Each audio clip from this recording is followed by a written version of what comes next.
A proposta que prevê a redução da maioridade penal enfrenta resistência de especialistas e entidades de defesa dos direitos da criança e do adolescente que apontam riscos de inconstitucionalidade e questionam sua eficácia no combate à violência.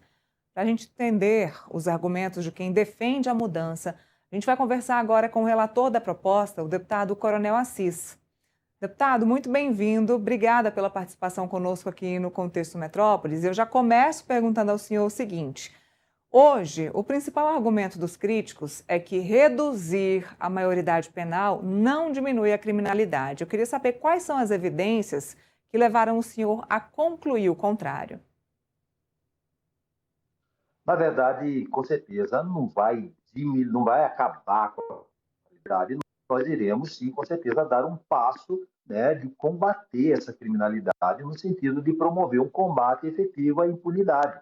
Né? Nós nos baseamos em vários estudos, né, em várias legislações nacionais e internacionais, no sentido de poder assegurar, né, essa redução para que a gente possa justamente combater esse sentimento de impunidade. E não é uma vontade, né, de alguns parlamentares, né, ou daqui da casa, é uma vontade do povo. Se você pegar, por exemplo, agora, esses dias atrás, semanas atrás, nós tivemos uma pesquisa que aponta que 90 e tantos por cento dos brasileiros concordam com a redução da maioridade penal no nosso país.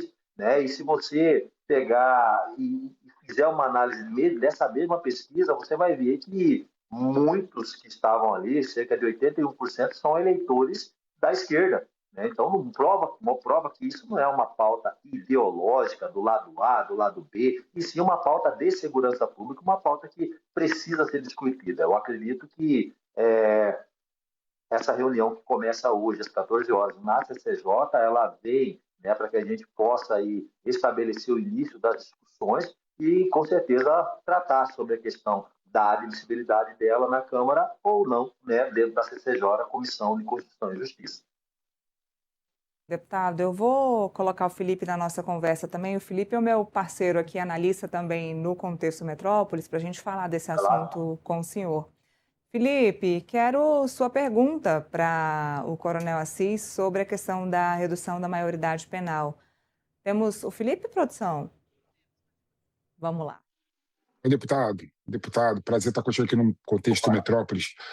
Deputado, essa é uma questão, na minha opinião, um pouco que não resolve o problema da segurança pública. Né? Apenas atende a população, muito mais uma questão de comoção social, muito mais um populismo penal, do que efetivamente uma política de segurança pública focada em evidências. Né?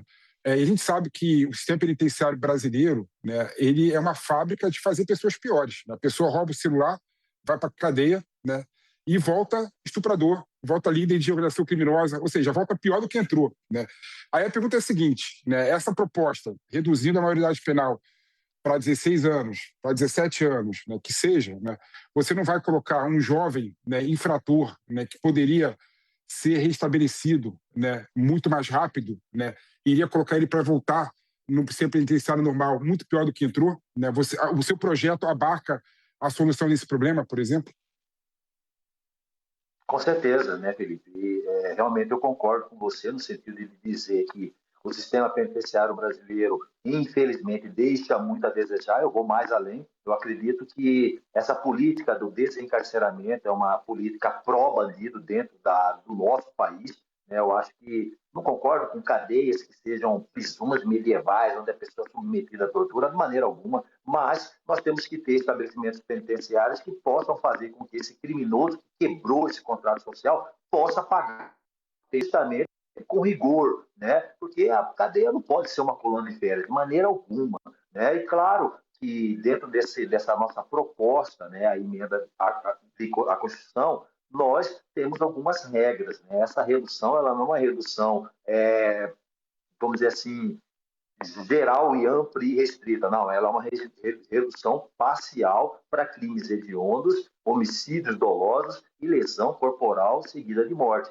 E dentro dessa proposta de texto, que ainda vai ser discutida lá na comissão especial, nós colocamos que eles não podem, né, se misturar com quem já está lá no sistema penitenciário e que é de maior, e também não se misturar também com aquele menor que cometeu um ato infracional que não esteja dentro desse escopo criminal que foi estabelecido, né? Então, realmente, é uma proposta que vai entregar à sociedade brasileira algo estritamente, né, plausível e que, com certeza, entrega uma resposta à questão do combate à impunidade. Agora, realmente, é muito complicado falarmos aqui, né, de outras questões que não estão relacionadas a isso, né? Mas eu acho que o povo brasileiro, eles querem isso e vou mais além. É uma questão de segurança pública, porque eu não posso, por exemplo, ter no mesmo crime, por exemplo, né, uma pessoa de 17 ou 16 anos que cometeu aí um crime hediondo, acompanhado de um terceiro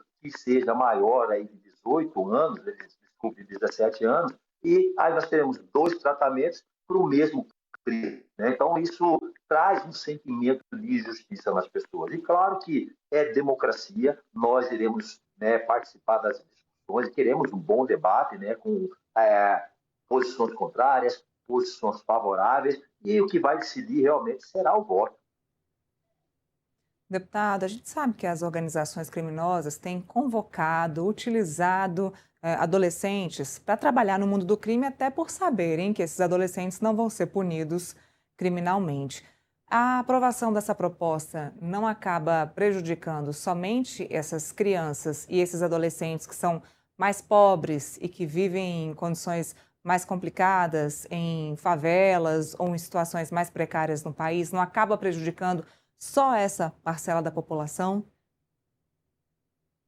De maneira alguma, né? Eu acredito que se nós pegarmos, né, uma estatística dos crimes que são relacionados dentro desse parâmetro que nós colocamos de proposta, que pode ser será discutido dentro de uma comissão especial para chegar a um termo de texto que seja, vamos dizer assim, que entregue justamente o que a sociedade quer. Eu acho que não, são pessoas que estão em todas as classes sociais, e pessoas, né, que têm 16, 17 anos que têm acesso à informação hoje de maneira muito fácil. Então, eu não quero ninguém enganado dentro de uma situação dessa.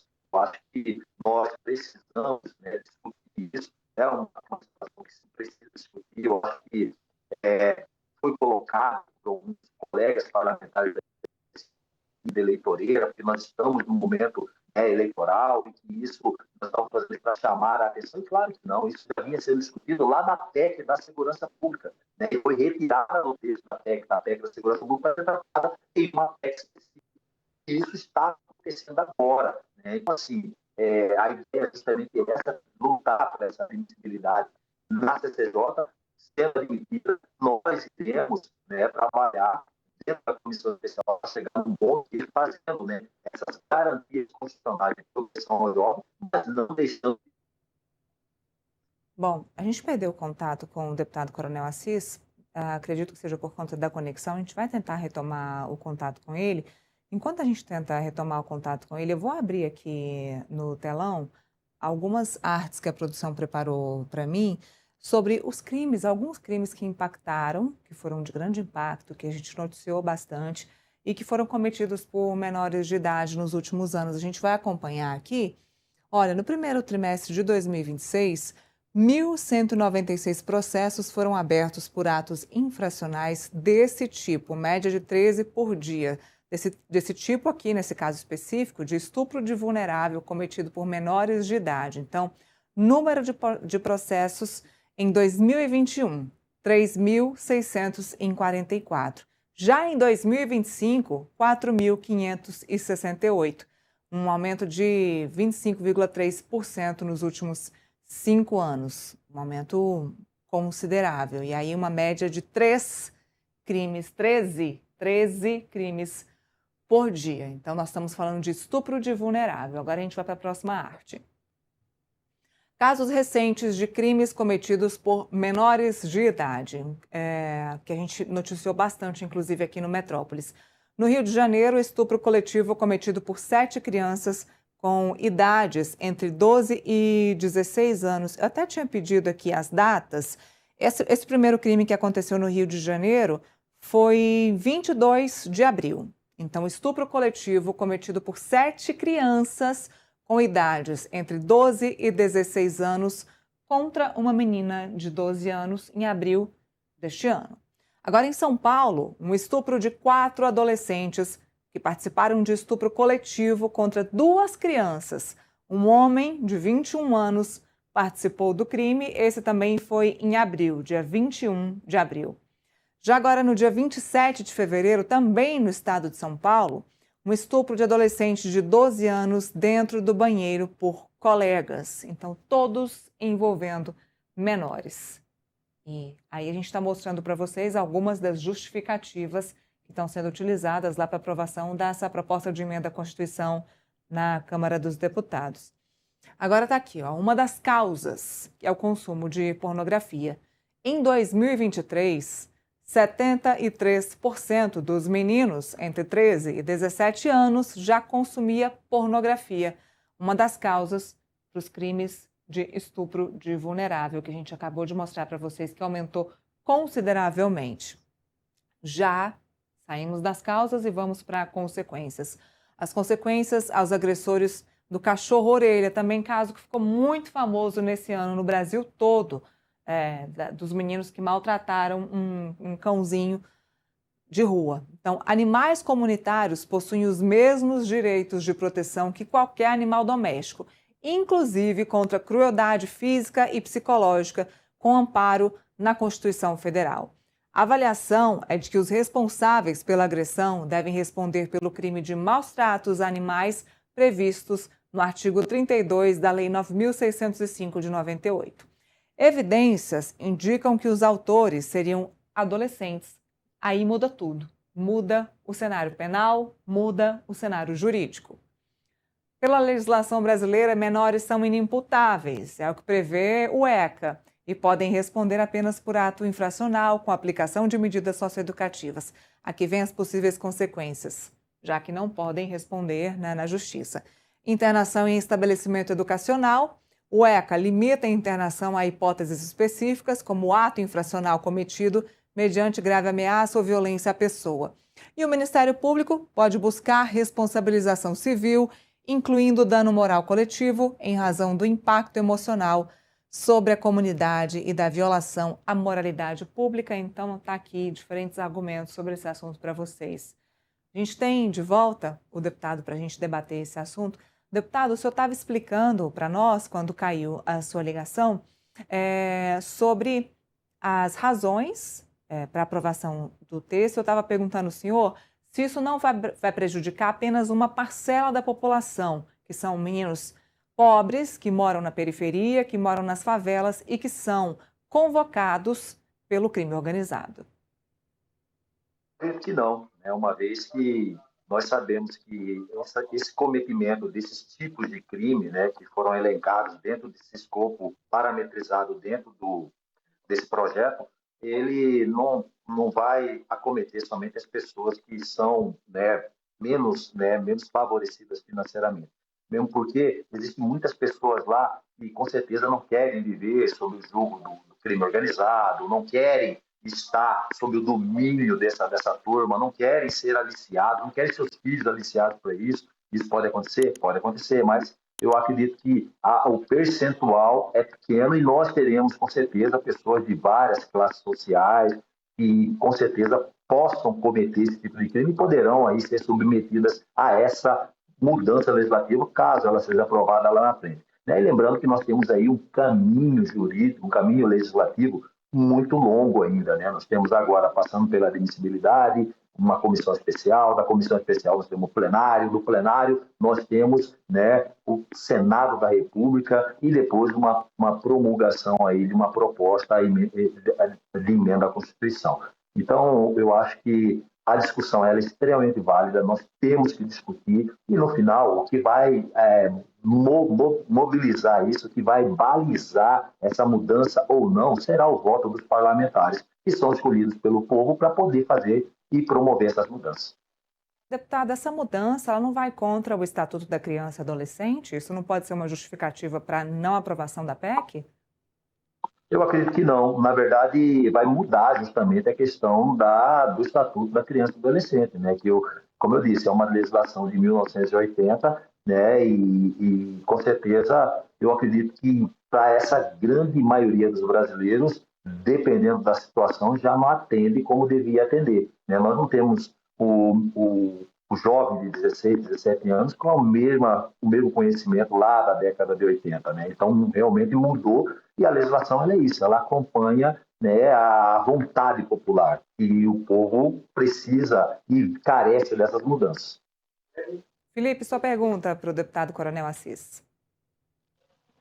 O deputado, tem uma questão aí constitucional importante, né? Porque tem algumas pessoas que falam exatamente que a maioridade penal é uma cláusula pétrea na Constituição Federal e não pode ser alterada por nenhum tipo de lei, nem por emenda constitucional poderia, né? Então, provavelmente, essa questão irá cair de novo no Supremo Tribunal Federal, que poderá, de certa forma, falar que essa mudança seria inconstitucional.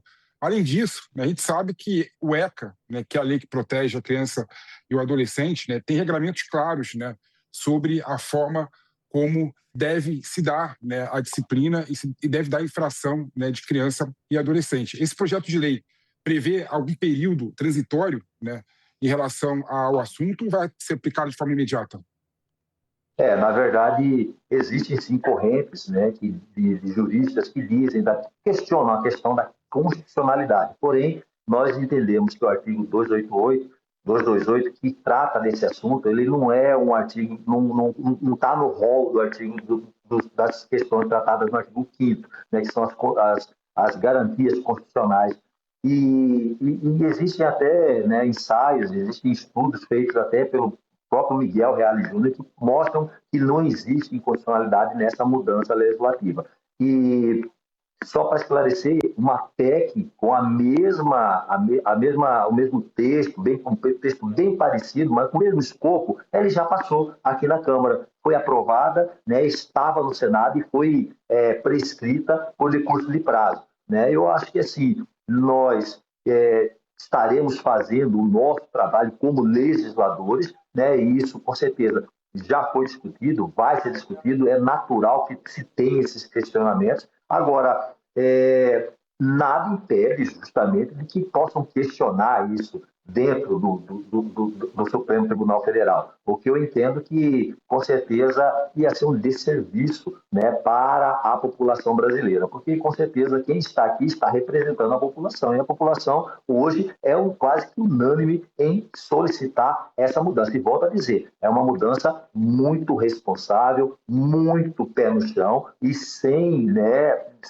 com parâmetros bem estabelecidos, né, dentro dessa proposta que eu acabei de dizer, e claro que, lógico, que nós teremos um período de adaptação, isso será tratado na comissão especial, que vai fechar o texto final. Até agora, que nesse momento nós estamos falando só de admissibilidade. Podemos ou não podemos trabalhar uma proposta de emenda à Constituição para tratar desse assunto? A CCJ vai falar isso. A questão de mérito e o texto final vai ser tratado na comissão especial, que será depois apreciada pelo plenário da Câmara.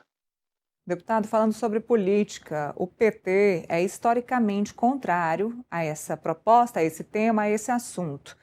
O senhor acredita que a proposta passa, então, com facilidade? Como é que vai ser o caminhar dessa proposta com a base governista sendo contrária ao assunto? Eu acredito que sim, né? Eu acredito que hoje nós temos votos, né, para garantir essa aprovação da admissibilidade na CCJ. Eu faço um parâmetro justamente pelos requerimentos de obstrução que a esquerda brasileira tentou colocar para que fosse obstruída, retirada de pauta essa matéria, o que é perfeitamente regimental, e eles têm que fazer isso mesmo, até para que a gente possa fomentar o debate, isso é importante, mas em todos os requerimentos eles perderam, né, por uma quantidade significativa de votos a favor, contra os votos contrários, e eu faço até mais uma observação. No último requerimento que teve de obstrução, né, muitos parlamentares do PT foram lá, falaram, né, discursaram contra, lógico, né, colocando seus argumentos, mas na hora de votar, deixaram de votar, né, talvez porque não queriam ali a sua impressão digital, né, numa negativa de tratar sobre uma matéria dessa que o povo brasileiro quer que seja tratado, né? Então, talvez, né, essa narrativa de dizer que nós estávamos aí com uma questão eleitoreira, na verdade, a carapuça acho que serviu foi para eles. E Felipe, para a gente finalizar, a pergunta para o deputado, por favor. Deputado, uma das críticas que eu faço pessoalmente à questão da política pública de segurança no Brasil é que ela é muito voltada para a criminalização populista, né? E muito menos por questões de políticas públicas eficientes, né? Um exemplo concreto de redução da maioridade penal, a questão da comercialização de armas, a questão da criminalização das drogas, são questões que não vai resolver em nada, né, a questão da segurança pública no Brasil. Segurança pública no Brasil deve ser tratada como uma questão multidisciplinar, né? Por exemplo, caso concreto, sem sombra de dúvida, quando você investe em primeira infância, o resultado prático é fazer com que adolescentes e crianças cometam menos crimes no futuro. É muito mais eficiente nesse caso específico do que a questão de redução da maioridade penal. Então, por que na Câmara dos Deputados e na classe política não se discute essa questão de uma forma muito mais técnica, sem populismo criminal? Essa é a minha pergunta e meu questionamento para o senhor. Na verdade, se discute sim. Na verdade, existem, né, várias iniciativas que dão conta disso, né? Nós temos, claro, que trabalhar essa parte. Eu, quando fui comandante-geral da Polícia Militar, lá no Mato Grosso, nós tínhamos um programa, temos até hoje, né, chamado PROERD, né, que é um programa que vai, né, nas escolas municipais ali, que trata dos exames iniciais ali, também no pedaço ali do ginásio, nas escolas estaduais, falando sobre, alertando sobre a questão do uso de drogas, né, falando dos malefícios que essa prática traz ao ser humano, à vida dele, e isso é um baita programa, né, um programa que é feito ali e é investimento do Estado, né? Então, assim, na verdade, hoje, Felipe, eu acredito que para a gente combater, né, a criminalidade, o crime organizado dentro do país, nós precisamos hoje de uma força-tarefa, de uma ação concentrada, né, um esforço concentrado dos três poderes, né? Eu não posso dizer que somente mudanças legislativas vão dar conta de resolver o problema de criminalidade do país. Nós temos 88 facções, né, atuando de sul a norte, de leste a oeste no nosso país, fazendo de tudo, desde a exploração, né, do tráfico de drogas, tráfico de armas, que você falou aí, né, até mesmo controlando territórios, né? Dentro desses territórios eles exploram os recursos lícitos e ilícitos, né? Quem não ouviu lá no Ceará a tal da CVNet, Comando Vermelho Net, isso é um absurdo, né? Os caras movimentam cerca de bilhões aqui debaixo da barba do poder estatal e o poder executivo faz o quê? Nada. Agora vai você deixar de fazer uma declaração de imposto de renda de acordo, negligencia algum dado que você coloca lá, você é multado, você é punido. Agora, eu acho que o executivo precisa fazer essa sua parte e o judiciário tem que vir para o jogo também, né? Nós precisamos sim, né, de decisões, nós precisamos investir na magistratura para que eles possam sim dar uma canetada forte nessa turma, para que eles possam sim ficar e cumprir suas penas, porque não existe pensar que nós iremos reduzir índice de criminalidade sem punir a pessoa que quebrou o contrato social. Isso é uma utopia, né? Não existe isso, né? Então, claro que se nós não tivermos esforço concentrado dos três poderes, realmente não adianta mudar a lei, que nós não vamos fazer nada, não adianta nós termos presídios, temos situações pontuais, programas sociais, se nós não tivermos decisões também que atuem em favor da vítima e não do bandido, né, em prol do Estado, não do bandido. Então, assim, senão vai ficar um jogo de empurra, como é hoje, né? Eles falam que as leis não prestam, outros falam que o judiciário só decide para bandido e outros falam que o Poder Executivo não faz nenhuma ação para que a gente possa trabalhar questões como, né, a conscientização na primeira infância de que o certo é certo e o errado é errado. Mas no Brasil parece que tudo está de cabeça para baixo. Então, é isso. Eu acho que se nós não fizermos isso, as iniciativas legislativas, elas são um pedacinho do que tem que ser feito, né? Posso citar aqui o PL Antifacção, que traz muita inovação, muita coisa boa para ir para cima dessa turma aí do crime organizado.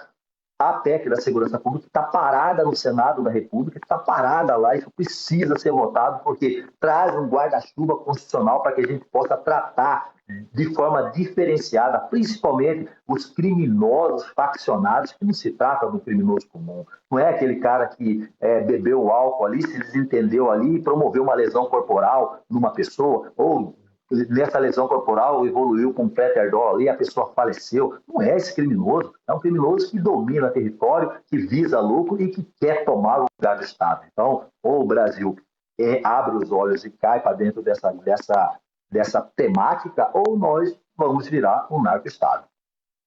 Muito bem, deputado. Muito obrigada, viu, pela participação aqui conosco, pelo esclarecimento para quem está nos assistindo, e a gente continua acompanhando o caminhar da proposta dentro do Congresso Nacional. Obrigada mesmo.